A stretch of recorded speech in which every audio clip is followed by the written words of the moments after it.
ఈరోజు వాక్య అంశంలో గురుగులు గోధుమలు గురుగులు అనే అంశం కొరకు మనం కొన్ని మాటలు ధ్యానం చేద్దాం. బైబిల్లో యేసుక్రీస్తు ప్రభువారు ఆయనను వెంబడిస్తున్న శిష్యులైనటువంటి వారికి, అలాగే ఆయనను వెంబడిస్తున్న జనులకు ఆయన అర్థమయ్యేటట్లు అనేకమైనటువంటి మాటలు చెప్పి మధ్యలో కొన్ని ఉపమానాలు చెప్పినట్టుగా మనం చూస్తున్నాం. ఉపమానం లేకుండా ఆయన ఏమీ కూడా చెప్పలేదట. యేసు ప్రభువారు ఉపమానము లేకుండా ఏమీ కూడా చెప్పలేదు అని మనం బైబిల్లో చూస్తాం.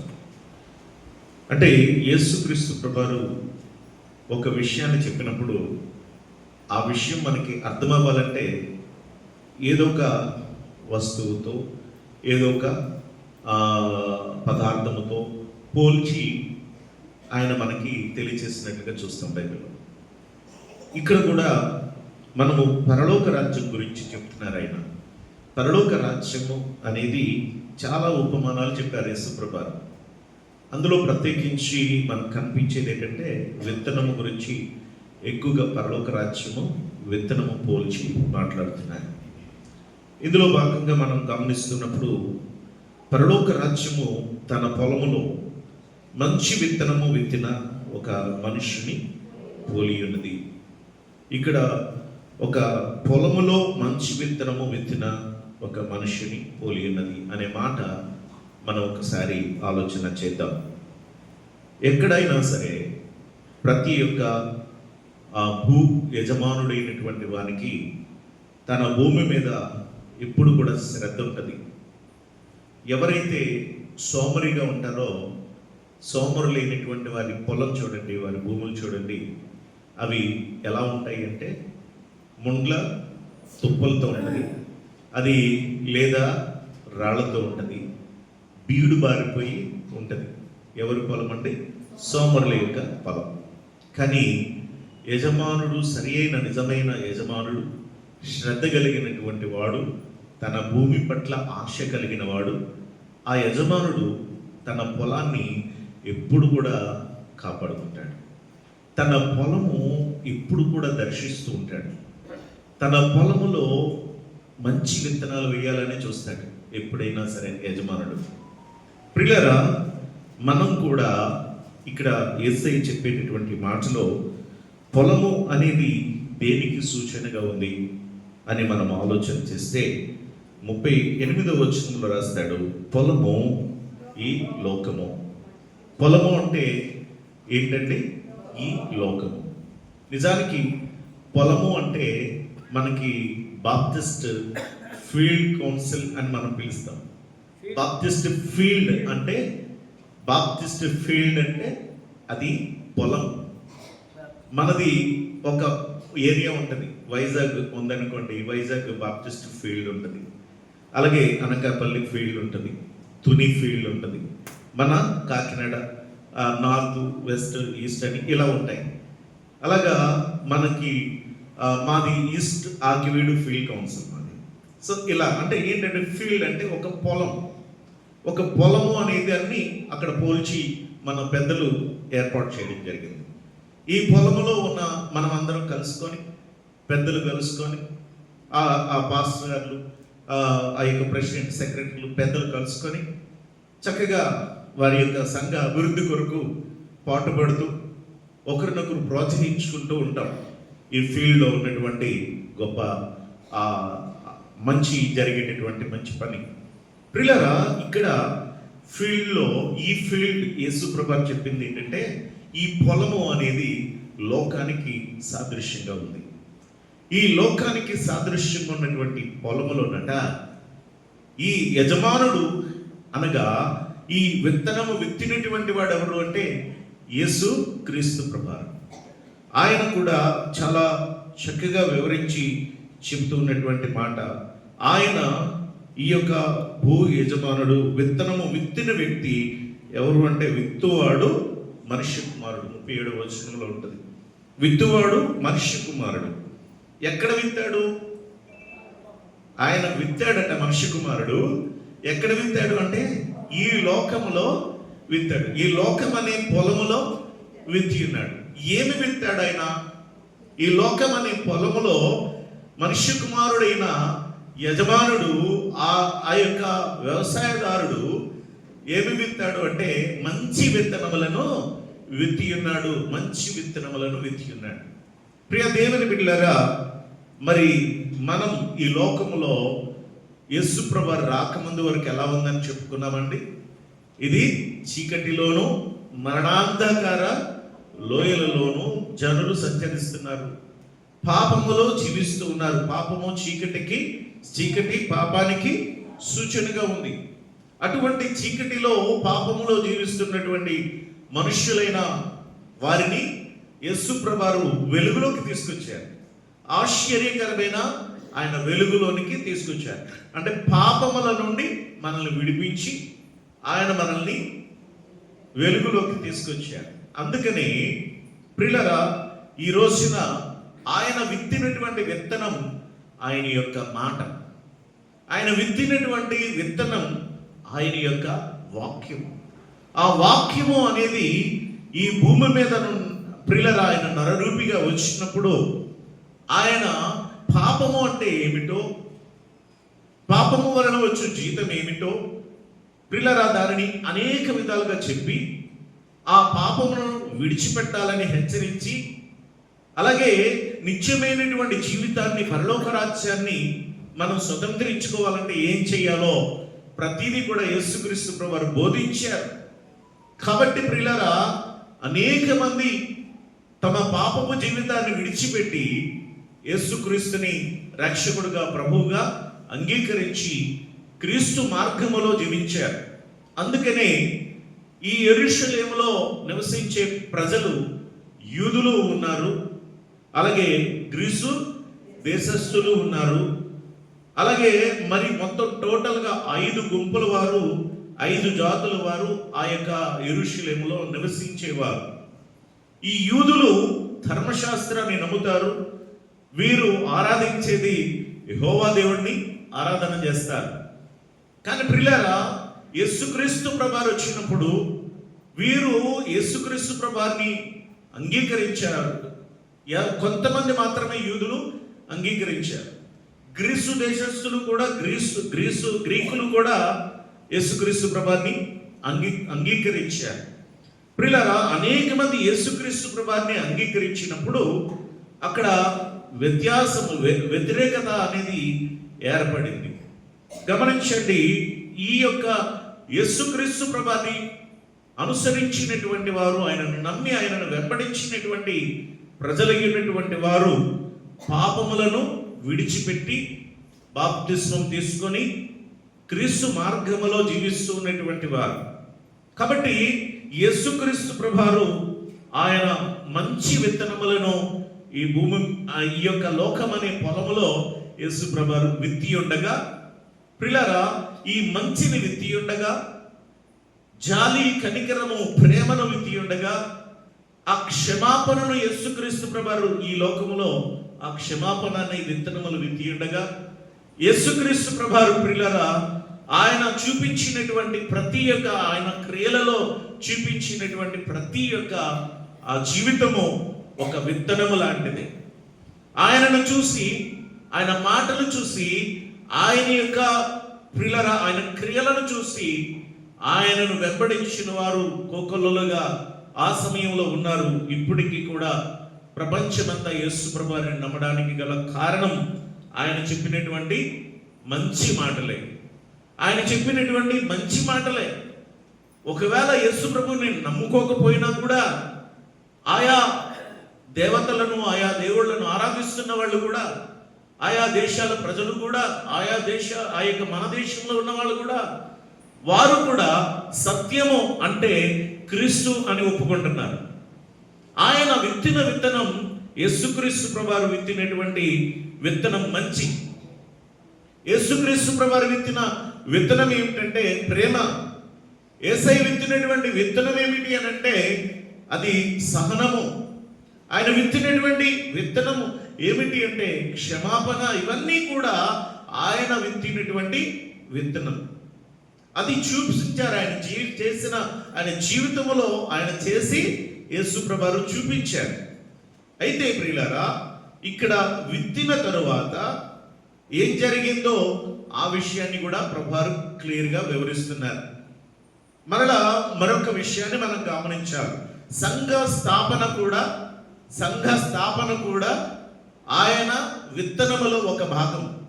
సంఘ స్థాపన కూడా ఆయన విత్తనములో ఒక భాగం.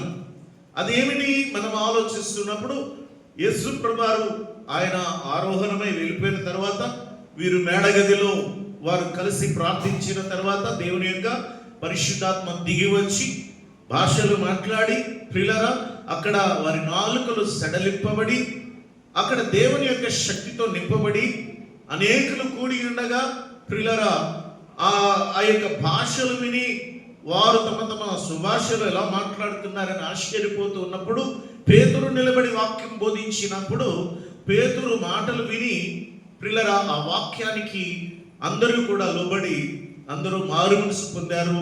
మొదటి సంఘము పేతురు గారి ద్వారా స్థాపించబడింది.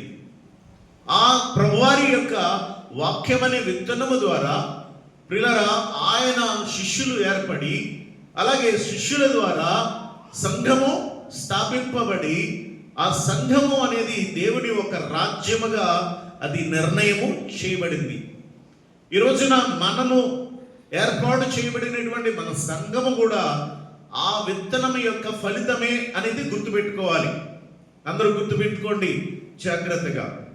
ఈ లోకము అనే ఈ పొలములో యేసుక్రీస్తు ప్రభువారు విత్తినటువంటి దేవుని యొక్క మాట, ఆయన చూపిన ప్రేమ, ఆయన చెప్పిన మాటలు అవన్నీ కూడా ఆ విత్తనములు. ప్రియులారా, సంఘము దేవుని యొక్క విత్తనము చేత ఏర్పాటు చేయబడినదని గుర్తుపెట్టుకోవాలి. కాబట్టి ఇప్పుడు ఏర్పడిన ఈ సంఘము ఎలా ఉండాలి?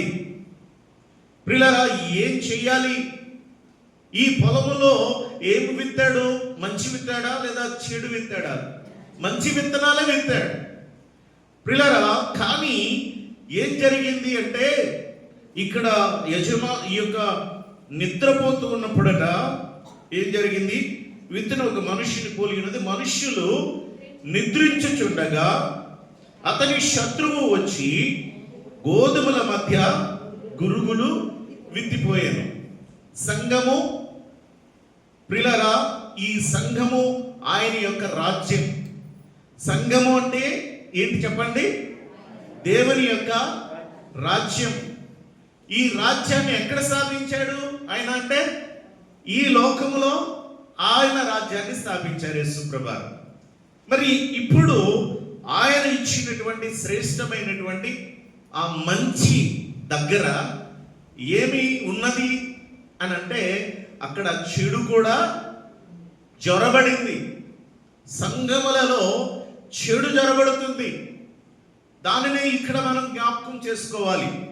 ప్రియులారా, ఇక్కడ మంచి విత్తనాలు విత్తాడట.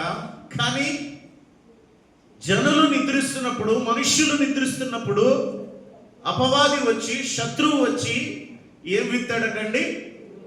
గురుగులను విత్తాడట. గురుగులు విత్తాడు. గురుగులకును గోధుమలకును కూడా గల తేడా ఏమిటి?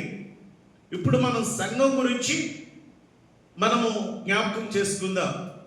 గురుగులు ఎవరు విత్తారు చెప్పండి? గురుగులు అపవాది విత్తాడు. గోధుమలు ఎవరు విత్తారు? యేసుక్రీస్తు ప్రభువారు గోధుమలను. ఈ రెండు ఎక్కడున్నాయి? ఒకే చోట, ఒకే పొలంలో ఉన్నాయి. ఒకే పొలములో గురుగులు ఉన్నాయి, గోధుమలు ఉన్నాయి. మొదట గురుగులు విత్తబడ్డాయా లేక గోధుమలు విత్తబడ్డాయా? ఫస్ట్ విత్తబడింది మాత్రం గోధుమలే విత్తబడ్డాయి. కానీ తర్వాత వచ్చింది మాత్రం గోధుమలు విత్తినటువంటి ఆ యజమానుని యొక్క ఉద్దేశం వేరు, గురుగులు విత్తినటువంటి వాని యొక్క శత్రువు యొక్క ఉద్దేశము వేరు. గురుగులు విత్తినటువంటి యొక్క యజమానుని యొక్క ఉద్దేశం ఏంటంటే, ఆ యొక్క నా పొలములో పంట బాగా పండాలి. ఈ పంట బాగా పండిన తర్వాత ఇది అనేకులకు ఇది ఉపయోగపడాలి, ప్రయోజనకరంగా ఉండాలి అని ఒక ఆలోచనతో గోధుమలను విత్తి ఉన్నాడట. నా ప్రియ దేవుని బిడ్డలారా గమనించండి, అపవాది విత్తినది ఇది గురుగులు. గోధుమలు ఒకే విధంగా ఉంటాయట. అంటే మీకు ఒక ఎగ్జాంపుల్ చెప్పాలంటే అదేమిటి అని అంటే, మీరు 500 నోట్ ఉంది కదా, 500 నోట్లోనే డూప్లికేట్ నోట్ కూడా ఉంటుంది, దొంగ నోటు. ఎవరైనా గమనించగలరా? మీకు ఒక 500 కాగితాలు తీసుకొచ్చి ఇచ్చాం, అందులో ఒక 10 కాగితాలు దొంగ నోట్లు ఉన్నాయనుకోండి, మీరు తెలుసుకోగలరా, గమనించగలరా? ఎవరు గమనించగలరండి అంటే జాన్ గారు, జయకుమారి గారు గమనించగలరు. వాళ్ళ దగ్గరికి తీసుకెళ్ళండి, ఇది దొంగ నోటు, ఇది మంచి నోటు చెప్పేస్తారు. కానీ మనకు మాత్రం తెలియదు. వాళ్ళందరూ ఎక్స్పర్ట్స్ కదా, వాళ్ళు బాగా తెలుసు. అలాగే గోధుమలు గురుగులు రెండు ఒకేలా ఉంటాయి. అది దాని యొక్క వేరియేషన్ అనేది స్టార్టింగ్లో కనబడదు. ఇవి చక్కగా పచ్చగానే ఉంటాయి, అవి కూడా పచ్చగానే ఉంటాయి. ఇవి మొక్కలుగానే ఉంటాయి, అవి మొక్కలుగానే ఉంటాయి. ఇవి పెరుగుతాయి, అవి కూడా పెరుగుతాయి. కానీ వేరియేషన్ అనేది తెలీదు. ఎవరికి తెలుస్తుంది దాని వేరియేషన్? దానిని నాటినటువంటి యజమానుడికి మాత్రమే తెలుస్తుంది. అక్కడ ఉన్నటువంటి మనుషులకు తెలియదు. దానిని కాపాడుతున్నటువంటి ఆ కాపలాదారులకు కూడా అది తెలియదు. ఎవరికి తెలుస్తుంది అంటే ఒక్క నాటినటువంటి వానికి. ఎన్ని నాటాడో తెలుసా ఆయనకి, ఎలా పెరుగుతున్నాయో ఆయనకి తెలుసు. కానీ ప్రియులారా, కాపలా కాసేటటువంటి వారికి మాత్రం ఇవేమీ కూడా తెలియదు. ఇక్కడ గమనించాల్సింది ఏంటి అని అంటే, గురుగులు అనేటటువంటివి ఇవి దుష్టుని సంబంధమై ఉన్నటువంటివి, అపవాదికి సంబంధించినటువంటివి. ప్రియులారా, గోధుమలు అనేటటువంటివి ఇది దేవునికి సంబంధించినవి. ఈ గురుగులు అనేటటువంటివి పాపానికి సంబంధించినవి. సంఘములో కూడా సాతానుడు చొరబడి సంఘమును చెడగొట్టడానికి, ఆత్మీయతను చెడగొట్టడానికి, మన విశ్వాస జీవితంలో మనల్ని పడగొట్టడానికి అనేకమైనటువంటి రీతులుగా చొరబడి సంఘాన్ని పాడు చేసేటటువంటి వారు అనేకులను దేవుడు ఈ యొక్క అపవాది ఏర్పాటు చేసుకుంటాడు. మధ్యలో ప్రియులారా, వారి వలన, వారి ఆలోచనల వలన, వారి నిర్ణయాల వలన, వారి యొక్క సొంత ఉద్దేశాల వలన, వారి యొక్క ప్రియులారా, వారి యొక్క కోరికల వలన, లేకపోతే వారి పదవుల వలన, దేనికో దేనికో దేనికో ఆశలు పడి ప్రియులారా సంఘాన్ని పాడు చేసేటటువంటి వ్యక్తులు కొందరు చొరబడతారు సంఘాలలో. అలాంటి వారిని బట్టి దేవుని యొక్క వాక్యం సెలవిస్తూ ఉంది. అలాంటి వారు ఎవరు అంటే వారు గురుగులు. గోధుమలు ఎలా ఉంటారో ప్రియులారా వివరిస్తున్నాడు. ఈ రోజున గుర్తుపెట్టుకోవాలి, గోధుమలు అంటే అవి ప్రయోజనకరమైనవి. గోధుమలు అంటే మంచి లక్షణములను కలిగి ఉన్నటువంటివి. ముందే చెప్పాను, ఈ గోధుమలు అంటే ప్రియులారా అవేంటంటే ప్రేమ, గోధుమలు అంటే క్షమాపణ, గోధుమలు అనేవి ప్రియులారా మంచితనం. ఇవన్నీ సంఘములో కలిగి ఉంటే మనము కూడా గోధుమలతో సమానం. ఒకవేళ మనలో చెడు ఉంది అనుకోండి, చెడు క్రియలతో జీవిస్తున్నాం అనుకోండి, మనం కూడా ఏమై ఉన్నాము అండి? ఏమై ఉన్నాం? గురుగులమై ఉన్నాం. మన క్రియలే ప్రియులారా మనము గోధుమలమా లేక మనము గురుగులమా అనేది ఏది తెలుస్తుందట? ఏది తెలుస్తుంది?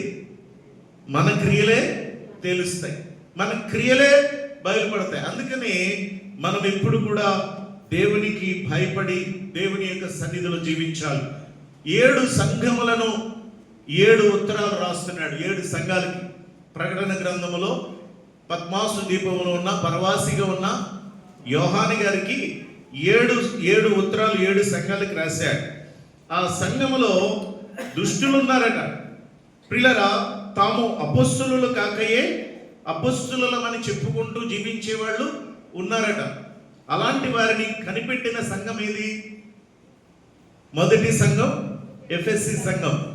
ఈ ఎఫెసీ సంఘము దుష్టులను సహించలేదు. అపొస్తలులు కాకయే తాము అపొస్తలులు అని చెప్పుకొని వారిని పరీక్షించి వారిని అబద్ధికులని కనుగొనినటువంటి గొప్ప సంఘం.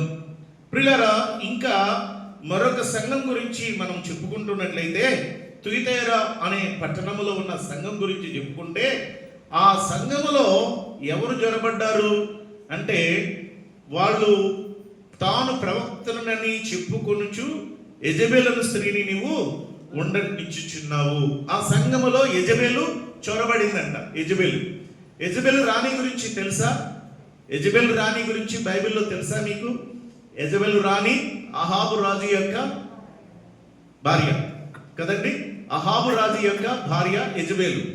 ఇశ్రాయేలీయులు విగ్రహారాధికులుగా మారిపోవడానికి గల కారణం ఆమె. అయితే గమనించండి, ఆమెను ఇక్కడ జత చేస్తూ దేవుడు జ్ఞాపకం చేస్తున్నాడు. ఏంటంటే, సంఘమా తుయితైరే అనే పట్టణంలో ఉన్న ఓ సంఘమా ఎలా ఉన్నారు అంటే, ఇక్కడ యెజబెలు అనే స్త్రీని జ్ఞాపకం చేస్తూ అలాంటి క్రియ కలిగిన వారు సంఘములో ఉన్నారు, దానిని ఉండనిస్తున్నావు అని చెప్పి అన్నాడు. ఏంటి ఆ క్రియ అంటే, జారత్వము చేయుటకును విగ్రహములకు బలి ఇచ్చిన వాటిని తినుటకును అది నా దాసులకు బోధించుచు వారిని మోసపరచుచున్నది.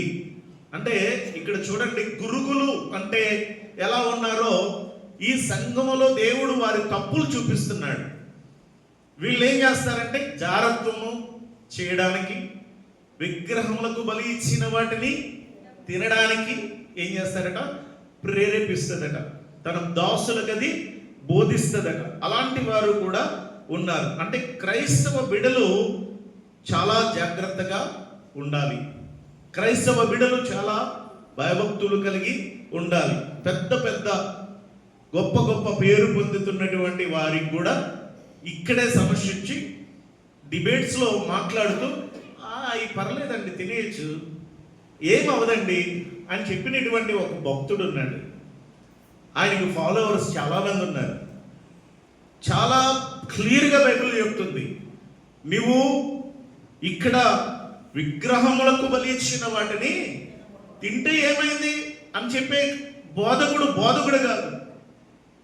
అది అందులో విషం ఉందా, లేకపోతే ఇది ఉందా, దేవుడు పవిత్రపరిచిన వాటిని ఏది అపవిత్ర, అది కాదు.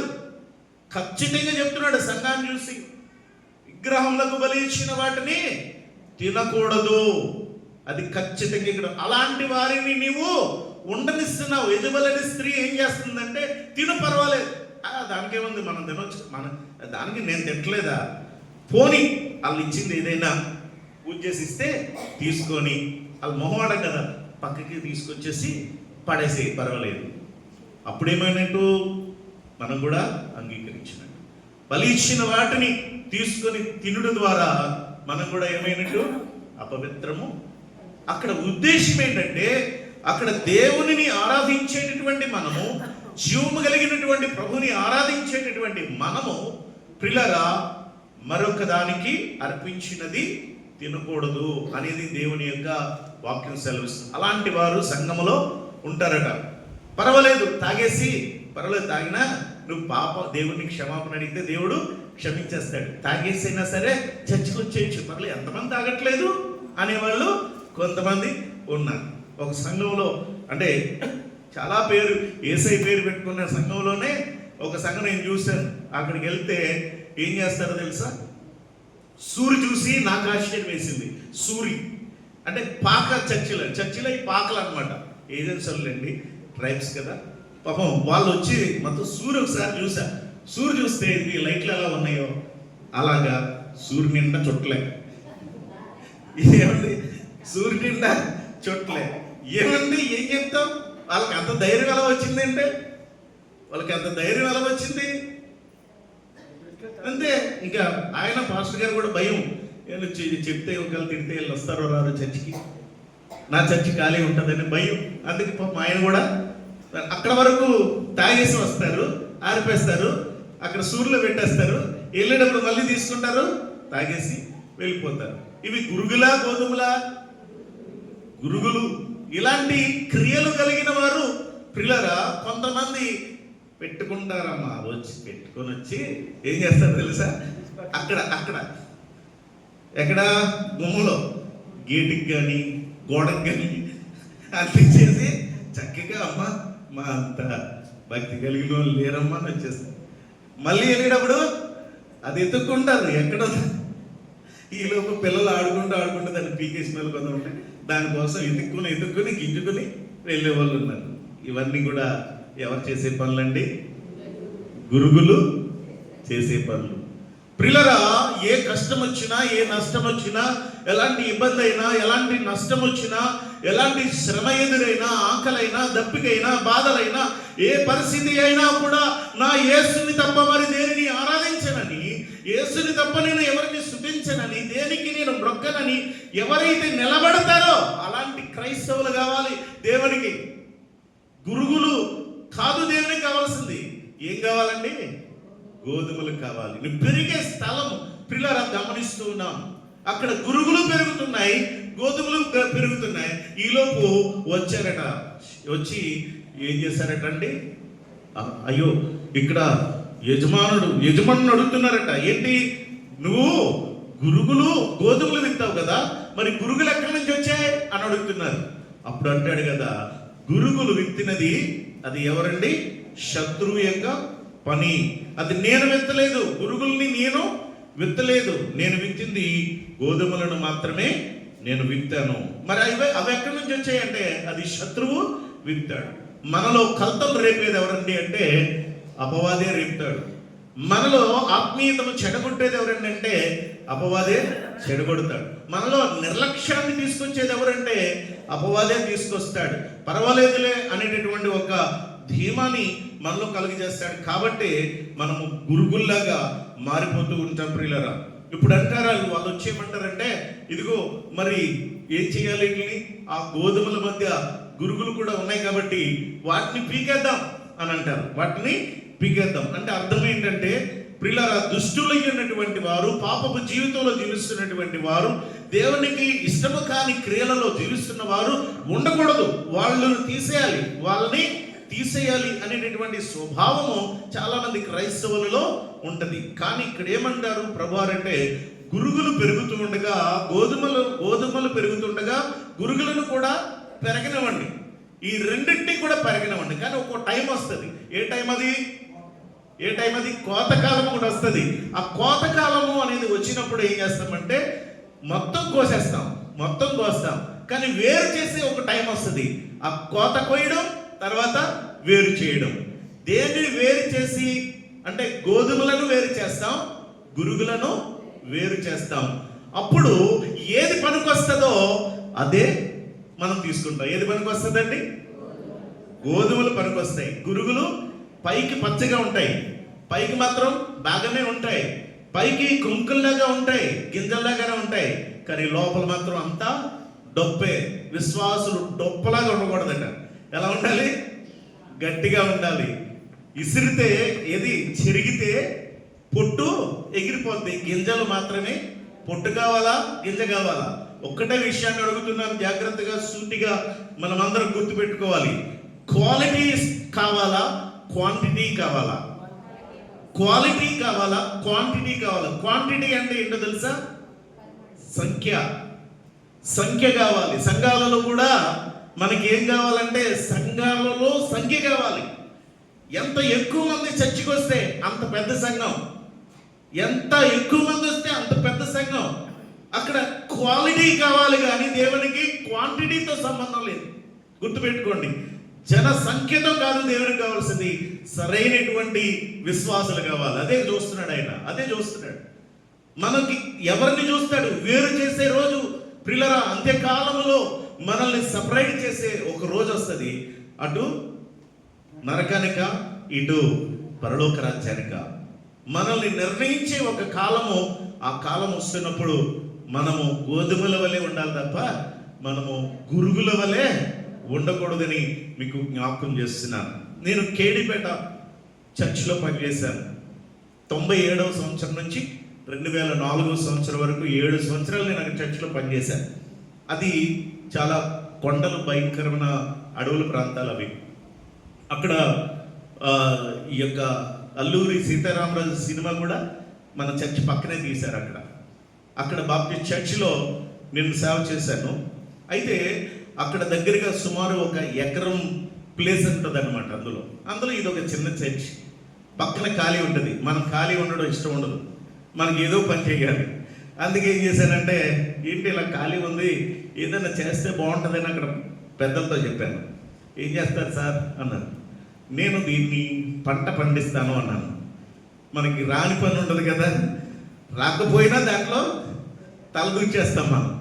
కాబట్టి నేను దీన్ని పంట పండిస్తాను చూడండి అన్నాను. అంటే ఏం చేస్తారు సార్, ఇది చూస్తే ఎలా ఉందని.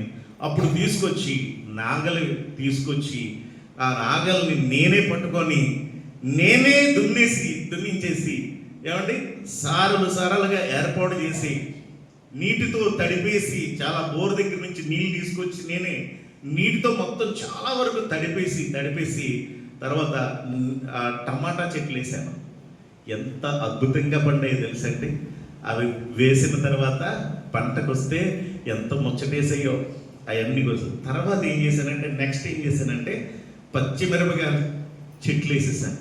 మొత్తం పండినవి కొన్ని, ఎండినవి కొన్ని, అందులో పిల్లలు అవన్నీ కోసేసి ఎంత ఆనందం. ఇవన్నీ కాకుండా అందులోనే ఇంకా దోసకాయ, ఈ బొబ్బస్కాయలని అవన్నీ ఇవన్నీ వేసేసాను. మొత్తం వేసేసి అన్ని పుచ్చకాయలు వేయకుండానే వచ్చేసాయి. తినేసి గింజలు పడితే పుచ్చకాయలు కూడా వచ్చేసాయి. ఎంత హ్యాపీ. చర్చోళ్ళకి పంపించేసి చాలామంది చర్చోళ్ళకి ఇచ్చేసాను చాలా. అలాంటప్పుడు అది చేస్తున్నప్పుడు దాని మీద ఉన్న శ్రద్ధ నాకు ఎంతో శ్రద్ధ, దాని కొరకు నేను పడ్డ ప్రయాస ఎంతో శ్రమపడ్డాను. అంటే ఎందుకంటే ఈ మాటను బట్టి నేను జ్ఞాపకం వచ్చి విషయాలు చెప్తున్నాను మీకు. ప్రియులారా, దేవుడు కూడా తాను ఆశించినట్లుగా మనం జీవిస్తే ఆయన కూడా ఎంతో ఆనందిస్తాడు. మన కొరకు ఈ లోకానికి ఎందుకు వచ్చారు, ఎందుకు ఆయన శ్రమ పడ్డారు, ఎందుకు బాధలు పడ్డారు? మన పాపాలు తీసివేయడానికే కదా. మన పాపములలో ఉంటే మనం నరకానికి వెళ్ళిపోతామనే కదా. మన పాపము జీవితంలో జీవిస్తున్నట్లయితే మనము నశించిపోతామనే కదా. ఆ పాపము తీసివేయడానికే కదా పరమను విడిచి ఈ లోకానికి వచ్చి అంత శ్రమపడి మరణించి తిరిగి లేచారు యేసుప్రభువారు. అంతగా త్యాగము చేసినటువంటి యేసుక్రీస్తు ప్రభువారికి ప్రియులారా, మన నుండి కోరుకునేది ఏంటంటే గోధుమల వలె ఉండాలి కానీ మనం గురుగుల వలె ఉండకూడదు అని కోరుతున్నాడు. అంటే స్వచ్ఛమైన క్రైస్తవులుగా మారాలి, నిజమైన క్రైస్తవులుగా మారాలి, నిజమైన విశ్వాసులుగా మారాలి, దేవునికి పనికొచ్చే వారిగా మారాలి. మనము డొప్పల్లాగా ఉండకూడదు, గింజల్లాగానే దేవుడి కొరకు ఉండాలి. అలాంటి స్థితిలోనికి దేవుని బిడ్డలుగా మనం మారాలని ప్రభు పేరట కోరుతున్నాను. ఇక్కడ చెప్తున్నాడు, గురుగులను మరి పెరుగుచుండగా వాటితో కూడా గోధుమలను పెళ్ళగిస్తారు, కోత కాలము వరకు రెంటిని కలిసి ఎదగనీయుడి, రెండింటిని కలిసి ఎదగనీయండి కోత కాలము వరకు అని చెప్పేసి చెప్తూ ఉన్నాడు. ఎందుకనంటే రెండింటిని కూడా ఈ టైంలోనే అవి తీసేస్తే ఎదుగుతూ ఉన్నటువంటివి కూడా అవి బయటికి వచ్చేస్తాయి కాబట్టి అని ఆ యొక్క యజమానుడు చెప్తున్నట్లుగా యేసుక్రీస్తు ప్రభువారు ఏం జ్ఞాపకం చేస్తున్నారంటే, దుష్టుల్ని మంచివారిని కూడా ఈ లోకంలో పెరగనివ్వండి, అందరూ పెరగనివ్వండి. నీతిమంతుడుగా ఉన్నాయి, ప్రియులారా దుర్మార్గుడిని. కానీ దేవుని యొక్క నిర్ణయ కాలం ఒక రోజు వచ్చినప్పుడు వేరు చేసి ఏం చేస్తాడటండి, గోధుమలను కొట్టులో చేరుస్తాడట, గురుగులను తీసుకెళ్ళి వాటిని కాల్చి వేస్తాడట. దేనికి సూచన అంటే నరకానికి సూచన. అగ్ని గంధకములతో మండు గుండములో ఈ పొట్టును తీసుకెళ్ళి పడేస్తాడు. పనికిరాదు కదా, పనికిరాది ఎవరికి అవసరం. కాబట్టి దాని స్థితి ఏంటంటే అగ్ని గంధకములతో మండుచున్న గుండమే. కానీ ఈ రోజున మనము గోధుమల వల్ల ఉంటున్నామా లేక గురుగుల వలె ఉంటున్నామా పరిశీలన చేసుకుందాం. మన ఆత్మ పరిశీలన చేసుకొని నా విశ్వాసం ఎంత ఉంది దేవునిలో, నా ఆత్మీయ స్థితి దేవునిలో ఎంత ఉంది, దేవుని రాకడ వస్తే ఒకవేళ నేనే వెళ్ళిపోతే కనుక ముందు నేను దేవుని రాజ్యంలోనికి చేరగలనా, దేవుని సన్నిధిలో నేను ఉండగలనా, ఆ అర్హత నాలో ఉందా, నా జీవితం ఏంటి, నా పరిస్థితి ఏంటి, ఆయన కోరుకునేటటువంటి ఆ యొక్క జీవితం నాలో ఉందా లేదా అనేది పరిశీలన చేసుకొని సిద్ధపడాలని ప్రభు పేరు ఈ మాటలు తెలియజేస్తూ ముగిస్తున్నాను. ప్రభు ఈ మాటలు దీవించును గాక. ప్రార్థన చేద్దాం. తల్లు వంచి కళ్ళు మూసుకునండి. ప్రార్థనలో ఏకీభవించండి. కొద్ది నిమిషాలు ప్రియ దేవుని బిడ్డ, తల్లి, సోదరి, మనం గురుగుల వలె ఉందామా, గోధుమల వలె ఉందామా? గురుగులు ఎందుకు పనికిరావు, కానీ గోధుమలు మాత్రం యజమానునికి కావాలి. గోధుమలు యజమానునికి కావాలి. మనం గోధుమల వలె ఉందాం. మన క్రియలు, మన యొక్క మంచితనం, మన ప్రేమ, మన జాలి, మన కనికరం, మన సహనం, మన శాంతం, మన సమాధానం, మనం చూపించే క్షమాపణ, మనము ఇతరుల ఎడల కలిగి ఉండేటటువంటి ప్రేమ, మంచితనం, ఇవన్నీ కూడా ఆయన విత్తిన విత్తనములే.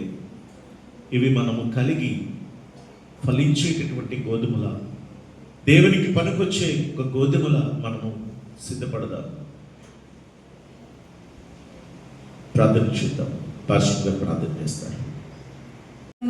సర్వాధికారి, సర్వ సృష్టికర్త, నీ ఘనమైన నామానికి వందనాలు, స్తుతులు, స్తోత్రములు తండ్రి.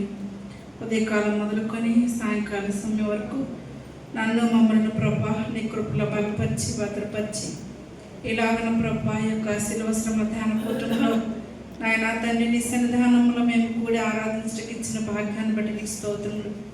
నా తండ్రి ప్రభా, ఇంతవరకు నాయన ప్రభా ఈ సన్నిధిని ప్రేమించి వచ్చిన ప్రతి బిడ్డ వారి కుటుంబాలను దీవించండి. నేను ఎందరైతే రాలేకపోయినారో వారికి మరొక తరుణాన్ని, సమయాన్ని మీరు అనుగ్రహించమని వేడుకొంచున్నాను. ముఖ్యంగా ఈ సమయం మంది ఇంతవరకు నీ దాస్యం నిలబెట్టుకొని మీరు మాట్లాడిన మాటలు బట్టి నీకు స్తోత్రములు. ఇదిగో తండ్రి, మేము నాయన తండ్రి ప్రభా, నాయన తండ్రి పొలంలో విత్తబడినటువంటి నా తండ్రి ప్రభా గోధుమల వలె ఉన్నామా, లేకపోతే నైనా గురుగుల వలె ఉన్నామా అని ప్రభా నైనా మా ముందు ఇది నాన్న ప్రభా ప్రశ్న వేసి నా తండ్రి మమ్మల్ని మేము నైనా తండ్రి పరిశీలన చేసుకోవడానికి నీ కృప దయచేయమని వేడుకొంచున్నాను. నేను నీకు పనికొచ్చేటటువంటి నా తండ్రి ప్రభా నైనా తండ్రి ఆ యొక్క గోధుమ గింజల వలె మేము ఉండడానికి నా తండ్రి ప్రభా నీ సహాయం దయచేయమని వేడుకొంచున్నాను. నాయనా తండ్రి ప్రభా గురుగుల వలెనైనా నైనా తండ్రి ఆ యొక్క అగ్నిలో కాల్చబట్టుకు నైనా సిద్ధమైన వారుగా నేను మేము ఉండకున్నట్లు ప్రభా నీ కృప దయచేయమని వేడుకొంచున్నాను. నా తండ్రి వాక్యము నాలో మాలో ఫలించుటకు నీ కృప దయచేయండి. విన్న ప్రతి మాట నాయన మా అందరి హృదయాల్లో మంచి నేలను పడినటువంటి విత్తనముల వలె ఫలించడానికి నీ కృప అనుగ్రహించమని వేడుకొంచున్నాను.